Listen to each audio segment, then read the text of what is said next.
Atensyon sa lahat ng bansa sa buong mundo.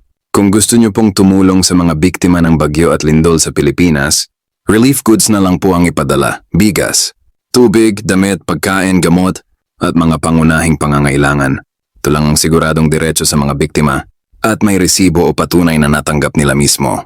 Huwag mag-donate ng cash sa national government, lalo na sa Marcos administration, dahil siguradong ibubulsa lang ng mga kurakot at kawatan sa gobyerno ang perang donasyon.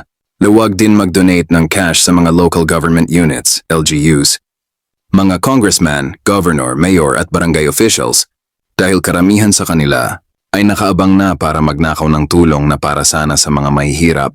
Pero kung gusto ninyong makasigurado na makakarating ang tulong, maaaring dumaan sa Office of the Vice President, VP Sara Duterte, o sa Pamilya Duterte sa Davao City, dahil proven, trusted, at transparent sila pagdating sa mga donasyon. Siguradong makakarating sa mga biktima, walang kurakot, walang daya.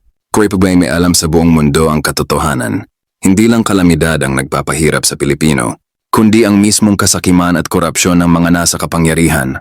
Kung tutulong ka, tumulong ng may puso at katapatan. Direkta sa tao, hindi sa bulsa ng magnanakaw.